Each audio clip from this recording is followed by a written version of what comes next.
thì này sẽ mình là mà để thép của bạn với lại hiện để hun cần buat saya di dalam hal itu terjangkau cuma masalah bukan saya MFS ni kalau luin habis si ngai lem lo pak hati jauh kan ngai itu nak abang lem lo ni marosu bagian kata nak pongkai jauh takin aron hong ni kerja helai te oi soi don ni lakil tui deu soi tu oma marosu với lại hiện mình sẽ biết ta là cái chu cái le cái base thì ai sang mình là choi sang đó chỉ có xem tôi là tỷ với lại hiện là tỷ là cả những cái phía anh là mà chuan cái tiền của nó cái lồng tóc kia wa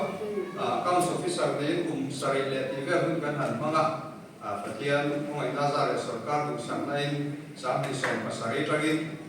chìm lắm mà các cô nào trong công tác group A các hẳn thì về đó xuống của cái tiền sẽ là muốn đăng ông mai lên rồi viên bạn thì muốn làm ông bồn nó sẽ thuộc phải cái ông thế thì đi khang này của nào ông mà rồi su cái điều tác cho interview đón giả là có cái cầu đón giả nên cái su cái buổi phần nào cái buổi làm cái số ya MFS thì hit cái sao phần lỗ mà rồi su experience cái phát thế là interview cái phần mắt phần về thì cái số cái thủ vào cái cái gì ya in chút thì role chuan là ADA kan deal do na pathian na ka ban dan te pathian in ka pong ta na ro ta ni chun min se ti ki chu ka khia ti in ka soi de ge moi na hian chu bi kong chu junior grade of MFA sakha ti hian kan lau dan ta thani MFA si lu dan si thum o tun din kuna hian pakhat chu direct exam ani adot le chun limited departmental exam an ti athok lai ho MFS exam thì hồi là ăn exam ta khan đi thế tại hiện thôi cần nào phụ môi mà không mấy thằng đi cái xe ở bên anh lúc office là mình có hệ cả là đi rồi division là cần nào chỉ là đi LD exam bằng đi cùng tổ lúc mà khan MFS mình thằng cái sân sắp cả pu đi dốc cả tia itu na LMC hiện lúc này municipal council là FAO in finance and accounts officer là ông chuan induction an ti tu na kan lu na da na hi soi dan khang kha oma alom veka pa san ti ko kha dik vek thowa induction na kan lu na hian kan seniority in 25% kan ACR in 25% interview in 50% chung endik na pathum kal klang chuan wena hian pathian ko ngai na za kan lu chok ta ani hiện bốn bằng cái bên soi ta đi là các hiện số lượng chuan tôi nói hiện lúc này district cũng quy hiện finance and account service thì bậc hạt chiết cần này hiện cần phía service lại ở chuan chuan chu đi cả anh ấy college bank lúc này college bank và cả chuan lúc này hiện cần lúc ông địa lúc bây giờ chút tiền thế anh ấy lại anh ấy đã tên này của page chuan lúc này hàng zong có hiện alo ông viết bây giờ tiếng cho nên với địa hiện hay một căn hạt sinh thể hi là về sự ngay được cái căn rin ha bị làm anh direct exam luôn thằng tên đi lồng mấy là cái lồng bằng em lồng em chỉ số cái gì pháp review mày mà rồi số hey đi đang ở cái chuyện tama kan kalau saya là di point MFS grade senior grade selection grade cái sang mấy cái kan di đó na số bằng chân từ mà nào chuan phát hiện đến chuan thì lồng cái mấy cái gì hiện lồng nanti kan han buat saya kapal apa ikan kilbu malu kan divel account and treasury sa southern zone kan office overtime in dark boleh cende teng sana kan kala yang ngosok ini lồng này sak lâu la di sana thay in khom na in cuma cái chairman tu rani cái chairman tu thay hil chắc in di sana so overtime in na kan koka in lâu buổi về là ni yang cuma ni kan buat buổi tu pun sama maya June travel theng chu khat yeng kan din munan ni do na pathian min thoi na zela ni ti chuan lung le head office kan nei luang to road division na ka thok pui te kha ko ai pon la ma te kha din mi ka ke han ding sing chim teu road division na thok to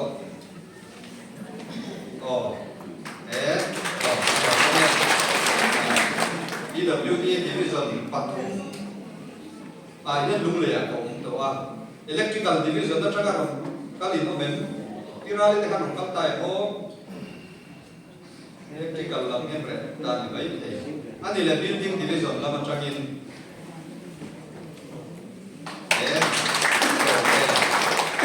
chuan P&E Power Maintenance Division là các ông tay ô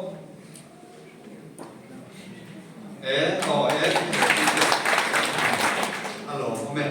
thì chuan thì xin là các buổi điều và cái tôi là các phòng mét là cần đi theo hồi mình khen phần đó ôn là bảo sao là chua sau đó cho nó các thọ quý thì các bạn ăn thêm mình các chỉ phiếu mà ăn tiếng về thì trip để xem số con là chỉ là với cái không ạ chua đi ok chỉ phụ leo cần chuyện tên còn quý tên với nào mình luôn rồi ông cho ốc mày à ốc mày thì biết lại thì biết sai cho nó sắp hết mấy thầy khi mà cô ấy đủ tổ của căn lại với lại sự alo ome thì chuan chung tem hun phăng phăng ạ hay ai liền do có hành thì cái bộ hiện trạng cũng cần gì à mà rồi cho cần hun bên đàn nên azir lova office sa na ngắn hộ đàn nên hay cần nu cái hậu dẫn lẩu re là thì chuan thì rằng cái bộ phát đi phone nu cái cần lấy phone nó cả sòng tuổi chia cái bộ tu kiến riêng cái chung cái hậu có cần lấy phone qua là thì chuan nên hun kan han ruột khan ni a tu ti chung chon với na hian ngai koi mo a te zok mai chung của te kan thian tha te in local hi lo kan hi a district PYD a ka koi tu pui te le koi tu lo ni to kan thian te ing mo za tin mer kan ku a ti chuan elaya rasivenga so ya ka te me si lam te tin ko kan zong ka chu soi lo lum ni ta sela an chung te ho ko men ren kui tha ka te với na hian in za vai chuma cả lồng đế thì các anh xây được qua ngàyตัวนั้นไอ้แค่ใส่ตัวที่ตั้งตัดอารมณ์รู้ตัดมาจนเวลาเย็นใส่แค่ตัวนี้เราใส่เส้นอันนี้เราว่าก็ลงในสุดให้ใส่ยังการดุงเลยพวกผู้ช่วยกันแค่พวกภาษาออฟฟิศลงปลายไอ้จอเราคุยกันแฝงกับผมแต่ว่าจะดุงเลยพระกระทบน้ำนี่เด็กเวลาผู้คุยผู้น่ะผู้เรียนปฏิญาณทอคุยชัดตักแต่เชียนชัดตักแต่เต็มเปียvới thêm nhân hay cần lấy ngay với một mình là ngay với một thì mà với nhà nhân thì chúng ta làm tập sẽ là những cáiการxây dựng programการทำพวงสารเราngayทุกส่วนดูเบี้ยความมีนี่ไอ้เรื่องหลงนี่การด่าให้ไปโจกันทุนพันดูดิการถึงลูกการที่องค์การส่วนทุกส่วนดูหนุ่มปุ้ยเรื่องหลงแต่ตั้งเทียงไม่ได้สวยเห็นแล้วพุ่งขันดีเส้นที่การทุกสาวเนี่ยไว้หนังยันขัดเทียงกันก็มันอีกเป็นกินข้าวฟุ้งลงที่เราใช้กับเยี่ยมเราจุดcái chủ đề thì đó là vâng với là nhân thiên tắm các ngày tuyên thì đi anh thấy một số cái miếng ngày sạc lồng mula đủ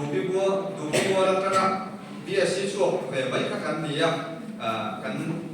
điền quần lệ điền năng suy phát thiệt vâng ạ các ngày tuổi lễ tập đoàn đi cho mình các điền viên các diệp điệp của cái dòng sống tại các ngày của chùa các high school là high school thì gần biển lốc điền gì elai ka kalai kan sir tir tu te ho pe chu a thei ang ka song chu ka then ka phone na chu tiang chu anin when ni han ka poma ta na an ni ho in te na ka sir tir tu ri song song te ko hi ka thin lung in a phang chu fe ka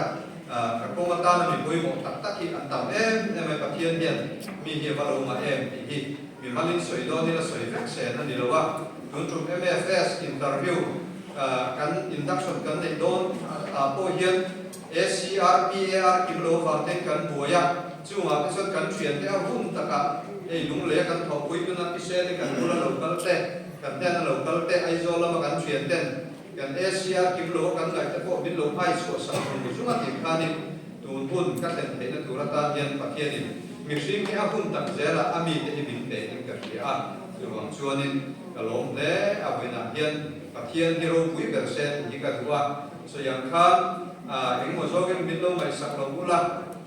lúng lệ district chalai rồi nên là đi sáng thì phát có sáng thì sầu trong khan nên ai rồi tập trung sắp thì đồng chu cái là chỗ lỗ với thế nên cùng tổ là trong India mà sắp chalai treasury mình thăng bốc điểm chuan nên muốn sáng lại hiện cần cái là cho thì chúng chuan tập hiện nên hôm nay na mình là các chúng ta làm tiêu phật thì cả lỗ mà bên nhà hiện và thiên chỉ và thì cái hàn xoay các sắc cây thắp hung em mà nè đi misual adu lâu zo ông chỉ cái cái này bị phong kiếm lâu cái cái này mà rồi cho với là hiền để căn ma công các bên còn sản xuất lại cái gì cả đấy rồi hết tiền thế mấy này và ngắt với đi thêm cái cái này thì chuyên thiếu tấm tất cả các phát sản đó là công ty cần số đó cho vấn đề tụi bạn với nhà hiền in mình trồng trái quý phố là cái cần bằng một đòn thì khác cần sấy đủ nhưng mà nó cái phố là cái làm đòn đi là làm sệt nên đâu với nhà hiền